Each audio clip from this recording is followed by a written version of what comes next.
Hello everyone, welcome to Pitambara Educators. In this video, we are going to discuss the sample paper which I have created for you all for the subject Information Technology for class 10th students. So you all know that question paper is for 1 hour, timing is 1 hour और आपको 20 minutes जो है reading time मिलेगा. सो 11:30 पे आपका exam जो है solve करना आप स्टार्ट करेंगे और 11:10 पे आप अपना पेपर जो है क्वेश्चन पेपर रीड करेंगे. सो 25 मार्क्स का आपका ये एग्ज़ाम है. You must have seen the sample paper also. So सबसे पहले आपका सेक्शन ए आएगा जिसमें से आपको 5 क्वेश्चन अटैम्प्ट करने हैं out of 6 question. So you will get 6 question of the employability skills part और उसमें से आपको कोई भी 5 क्वेश्चन अटैम्प्ट करने हैं. So let's see which is not a barrier to effective communication. तो इसमें से कौन सा बैरियर नहीं है. So language, expectation, prejudices, these all are barriers. और कंस्ट्रक्टिव फीडबैक जो होता है वो इफेक्टिव कम्युनिकेशन का के लिए यूज़ होता है. So that is not a barrier. So option C is the correct option. Now which of the following is a 7 C's of communication. हमें इसमें फाइंड करना है कि कौन सा जो है 7 C's ऑफ कम्युनिकेशन है. So here clarity is one of the 7 C's of communication. Now next one, Rohan is a student of class 10th. He studies each subject consistently so that he can achieve good marks in all the subjects. He has created the timetable for studies and follows it. So he has created timetable. It means that he is managing his time. He is giving priority to his studies. He gives priorities to his goal over the task like partying with friends, watching web series. So he is controlling over him. He is disciplined, that he is not wasting his time.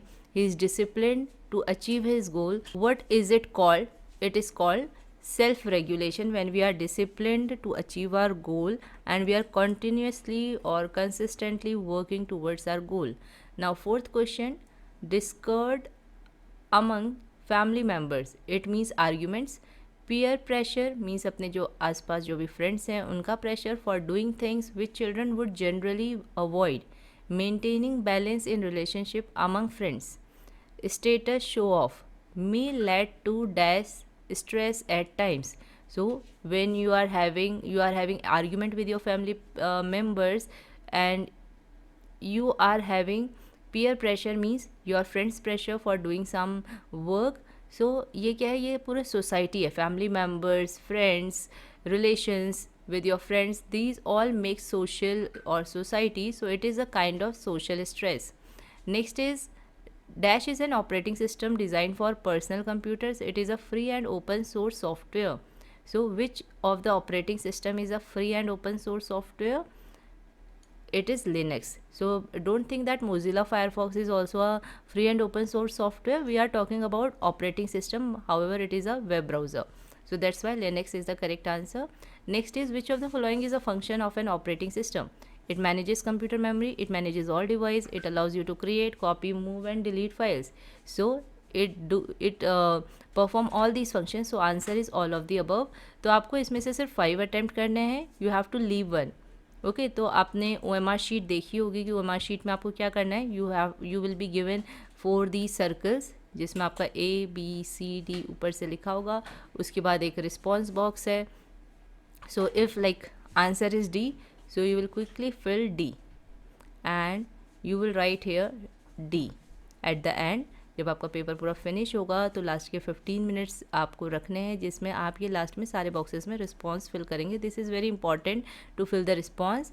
और अगर like आपने 5th question नहीं attempt किया है तो 5th question इसके ऊपर उसके ऑप्शंस होंगे और यहाँ पे ये रिस्पॉन्स बॉक्स होगा और यहाँ पे एक क्वेश्चन नंबर और है यहाँ पे 5, 6. तो आपने 5th क्वेश्चन अटैम्प्ट नहीं किया तो आप इसको डार्कन कर देंगे, फिल कर देंगे इस सर्कल को. फाइन. तो ये चीज़ आपको याद रखनी है कि कैसे OMR शीट फिल करनी है क्योंकि ये भी बहुत इंपॉर्टेंट है. फर्स्ट टाइम टर्म 1 एग्ज़ाम हो रहा है और ऐसी OMR शीट्स आ रही हैं. So students may make mistakes, तो ये मिस्टेक्स अवॉइड करना. Now you have to attempt 15 questions out of given 20 questions. So to copy the styles from another document in the current document click the dash button. तो कौन सा हम button click करते हैं load style dialog box में for copying the styles from another document. So it is from file button. Option C is the correct option. Now dash takes data from a series of worksheets or workbook, summarize it into a single worksheet that you can update easily. So its correct answer is data consolidation. So some students were putting the comment that ma'am बहुत easy question है. तो अगर आप देखोगे तो sample paper में भी जो है डायरेक्ट आपकी बहुत सारी डेफिनेशंस है. कुछ क्वेश्चंस का लेवल थोड़ा सा डिफ़िकल्ट है जो डीप में पूछे गए हैं. अदरवाइज़ बाकी क्वेश्चन जो हैं वो डायरेक्टली डेफिनेशन से पूछे गए हैं. डायरेक्ट कॉन्सेप्ट आया तो आपको कॉन्सेप्ट पता होना चाहिए, डेफिनेशन पता होनी चाहिए इन सब चीज़ की. Dash refers to the relation of graphics to the surrounding text. तो इसका आंसर है text wrapping. Now question number 10, dash is a quick way to take a list of people's mailing address. So there will be a list of people's mailing address जहाँ पर recipient की details होंगी and we have to take that list and generate labels. Labels means जब हम letter के ऊपर envelope के ऊपर label लगाते हैं, that labels or envelopes with the address of different person on each label or envelope. So whether it is personalized letter with a list of people's mailing address या फिर envelope or label. So its answer will be mail merge only. Now next, which is not a style in OpenOffice Writer. So fill format is not a style, we already know. So it is very easy question. Now when dash is selected, the remaining part of image is enlarged or shrunk so that width and height of the image remains unchanged. So if you want that whenever we are cropping the image, so its remaining part of the image should be enlarged और shrunk जिससे कि उसकी height और width में कोई भी change ना आए. For that we select keep image size option. So option B is the correct option. Now dash can be use in Calc to jump from a location to a different location and can lead to other parts of the current file. So we are like on cell A1. Now I want to move to cell A104. So I can quickly jump from one part to another part of the current file or to different files or even to website. Like I am on cell A1, I want to move to the website. So how I can move? By using hyperlink. So its correct option is hyperlink. That is option C. Which of the following tool is not provided by OpenOffice Writer? So we know that rotating a picture is the tool which is not provided by OpenOffice Writer. इसके लिए हमें image editor का use करना पड़ता है for rotating the image, और उसके बाद रोटेट करने के बाद हम इसमें इंसर्ट कर सकते हैं OpenOffice Writer में.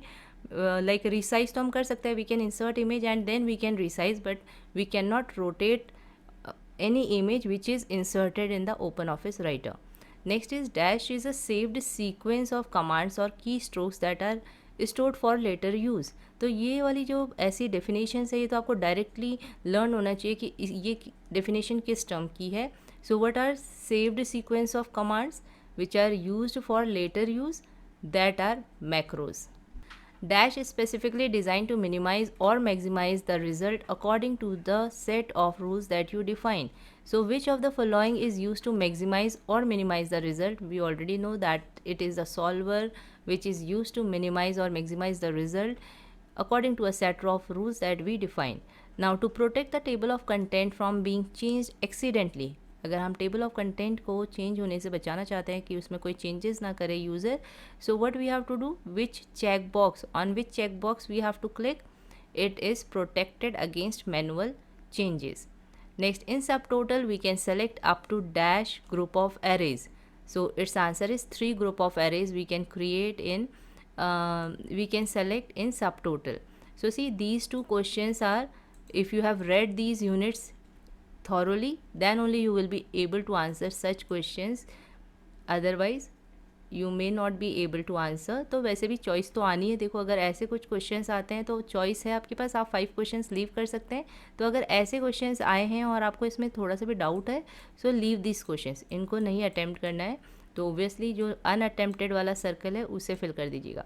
अगर बाय मिस्टेक आपने ये अटैम्प्ट कर दिया, don't fill it in response box, क्योंकि रिस्पॉन्स बॉक्स आपका फाइनल आंसर कंसिडर होगा. और अगर आपको ये श्योर नहीं था और आपने ये अटैम्प्ट कर दिए और आपको बाकी श्योर थे वो भी अटैम्प्ट किया, आपने कोई चॉइस के लिए छोड़ा नहीं है, तो इन केस क्या होगा? That in that case CBSE has said कि आप, अगर स्टूडेंट ने सारे क्वेश्चन अटैम्प्ट किए तो आप 7 से लेके फिर जो भी 15 हो रहे हैं उनको ही काउंट करेंगे, बाकी नीचे के जो क्वेश्चन होंगे एक्स्ट्रा यू विल लीव. तो इसलिए आपको जो क्वेश्चन श्योर नहीं है वो छोड़िएगा, ऐसा नहीं कि सारे ही अटेम्प्ट कर दें. When there is a choice then leave the questions which you don't know. Dash link will stop working only if the start and target location change relative to each other, while a link will stop working only if the target is moved. अब ये question जो है sample paper की तरह ही है, but I have changed these two statements. अभी क्योंकि क्या हो रहा है, when I am taking questions which are similar to sample paper की तरह है, उनकी लैंग्वेज वैसी है, बट कुछ उसमें चेंज हुआ है, बट आपको ऐसा लग रहा है कि नहीं ये वही क्वेश्चन है तो इसका आंसर भी वही होना चाहिए. तो ऐसा नहीं है. अभी आप देख सकते हो कि ये क्वेश्चन की लैंग्वेज बिल्कुल सेम है, but I have change the statements. यहाँ पे क्या हो रहा है, link will stop working only if the start and target location change relative to each other.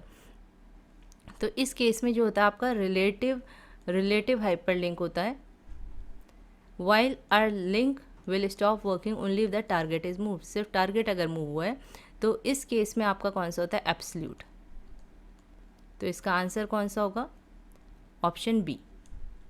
अब आपको अगर सैम्पल पेपर में देखोगे तो पहले एब्सोल्यूट होगा फिर रिलेटिव होगा. Now 20th question, a dash is essentially a saved set of cell values for your calculation, so it is scenario. Question number 21, dash is usually suitable for less amount of data while dash is suitable for medium to large amount of data. So which one is for less amount of data, flat file database, and for medium to large amount of data we store it in relational database. So here option B is the correct option. Dash means the data is accurate and consistent in the database. तो इनमें से कौन सा term है जिसका मतलब है data accurate होता है एंड कंसिस्टेंट होता है, it is data integrity. Data integrity means data is accurate means correct and consistent means in all the files data will be same. For example, there is a marks table with your class teacher and the marks table with your subject teacher. तो दोनों की table में जो है marks जो भी होंगे आपके एक पर्टिकुलर सब्जेक्ट के सेम होंगे, that is consistency. Now 23rd question, by default writer evaluates dash level of headings when it builds the table of content.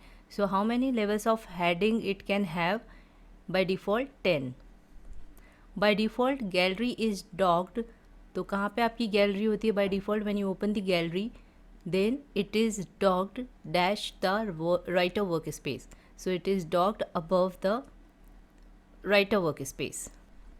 Next, the cell reference in a spreadsheet for cell range from A2 to B15. So how we mention the cell range? By using colon sign, and then we write the first cell address, जो भी range का first cell है उसका address, and then address of the last cell. So here A2 colon B15. So this C option is the correct option.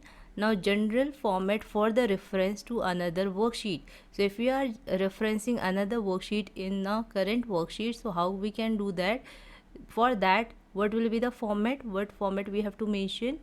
Equals to, then this quote sign, then file, this colon. अगर आपने पढ़ा होगा topic, so you know that option A is the correct option. Now competency based questions. Answer any 5 questions out of the 7 questions. Rajesh wants to create a database for his company. He wants a free and open source software. Which software will you suggest him? So he wants database software which should be free and open source. So Microsoft Office Access is a proprietary software. It means we have to purchase it. Next, OpenOffice Base, this is free, we can download it for free, and LibreOffice Base, these both are free and open source software. So option D is the correct option. Now Prisha is a book editor. अब इसमें फिर ये जो Prisha name आया है और ये line है, ये आपके सैम्पल पेपर की ही लाइन है, बट ये क्वेश्चन डिफरेंट है. So let's see the question. She wants a list of chapters or sections given at the front of book. तो क्या बनाना चाहती है वो? इंडेक्स बनाना चाहती है कि जो भी चैप्टर्स के नेम हैं और उसके अंदर जो भी सेक्शन है चैप्टर के, that should be displayed in the front of a book. So which feature should she use? For that we use table of content. Now 29th question, Deshita is creating a project report. She wants to create her own style. Her teacher told that in OpenOffice Writer there are dash ways to create a new style. तो ऐसे ही competency based question में मैंने एक question लिखा है जिसमें कि there are dash ways to create a new template I think, और जबकि सैम्पल पेपर में भी क्वेश्चन है वहाँ पे रीनेमिंग अ वर्कशीट. सो दोनों की लैंग्वेज ऊपर से, जैसे यहाँ पे प्रिशा ये वाली लाइन बिल्कुल सेम थी, वैसे वहाँ पे कुछ लाइन सेम है, बट लास्ट में जो क्वेश्चन मेन आया है वो है कि there how many ways are there for creating a template. तो ऑब्वियसली उन दोनों के आंसर क्या होंगे, डिफरेंट होंगे. ये सो अगर ऐसे क्वेश्चन हैं जिनमें कि सैम्पल पेपर की जैसे नेम्स हैं या एक दो लाइन है, तो पहले एक बार क्वेश्चन अच्छे से रीड कर लीजिएगा, then only mark the answer. और ऐसा हो सकता है कि सीबीएसई में भी ऐसा कुछ हो जाए जो मेन एग्ज़ाम में आए, तो आप ऐसे बिना क्वेश्चन पढ़े सिर्फ एक लाइन देख के ही आंसर मत मार्क करिए, प्रॉपरली पूरा क्वेश्चन रीड करिए. तो यहाँ पे क्वेश्चन क्या है, there are dash ways to create a new style. So she wants to create a new style, but उसे पता करना है कि कितने मैथड्स होते हैं for creating a new style. So we know that there are two methods to create a new style. One is drag and drop method और second होता है create new style from selection.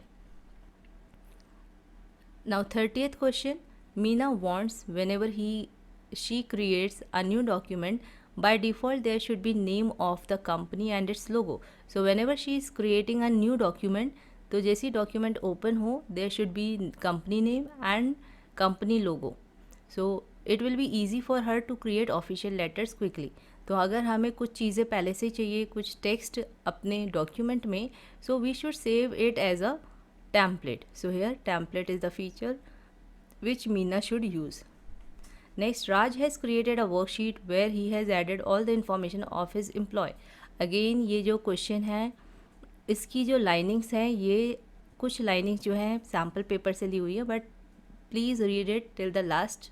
He wants that every employee to go through the worksheet and update their address and phone number if required. He has asked his employees to record the changes they made. So he has asked employees कि जो भी आप changes करोगे, जो भी उन्हें worksheet दी गई है अपडेट करने के लिए, they should record it. But employees forget to record the changes they made. So I have added this additional line here कि जो employees थे उन्होंने record changes का option नहीं यूज़ किया, उन्होंने record ही नहीं किए changes. So which feature now he should use to find the changes. जब चेंजेस रिकॉर्ड नहीं हुए हैं उसके बाद वो कैसे चेंजेस फाइंड कर सकता है, we use compare document option for this. उसके लिए उसके पास ओरिजिनल वर्कशीट होनी चाहिए which he has distributed to all the employees, and then he can compare that original worksheet with the reviewed one. So option is, the feature name is compare document. Now next one, Information technology teacher has given a project based on spreadsheet to the students. Students को spreadsheet से related एक project मिला है. She has asked the students to work in a group of 10 students. तो 10 students को एक worksheet project पे work करना है, I should say spreadsheet project पे work करना है. All the students of group have to work on the project file at the same time to complete the project in less time. तो जल्दी से project complete करने के लिए उन सबको same time पे उस फाइल पे work करना होगा. Which feature of spreadsheet should they use. ये बहुत ईजी क्वेश्चन है. अगर आपने पढ़ा है शेयर डॉक्यूमेंट तो आपको पता चल जाएगा इसका आंसर जो है शेयर डॉक्यूमेंट है. Seema is working as a sales person in a car showroom. Her manager has asked her to save the details of on road price of different models of car in a spreadsheet software. तो जो सीमा है उसे क्या करना है, spreadsheet में on road price की जो भी डिटेल्स है like accessories, ex showroom price और भी जो एक्स्ट्रा प्राइसेस होते हैं लाइक आरटीओ या जो भी प्राइसेस होते हैं वो सब उसको ऐड करके क्या करना है, यहाँ पर ऑन रोड प्राइस कैलकुलेट करना है एक मॉडल का, ऐसे ही फिर दूसरे मॉडल का, देन तीसरे कार के मॉडल का. So he wants that she can show her customers easily on road price details by just selecting the car model using a drop down list. तो लाइक यहाँ पे कार मॉडल्स लिखे होंगे, like अगर हम बोले स्पोर्ट्स मॉडल तो जैसे ही स्पोर्ट्स मॉडल पे सेलेक्ट करें तो क्या हो, यहाँ पे उसकी लिस्ट आ जाए, उसकी डिटेल्स आ जाए. ऐसे यहाँ पे एक ड्रॉप डाउन एरो होगा, इस पर क्लिक करेंगे तो हमें सारे कार के मॉडल्स शो होने लग जाएंगे. एक सेलेक्ट करेंगे तो उसकी डिटेल्स आ जाएंगी. तो ये कौन सा फीचर होता है जिसमें से ड्रॉप डाउन लिस्ट आ जाती है, that is scenario. So this much in this video, ये पूरा सैम्पल पेपर था।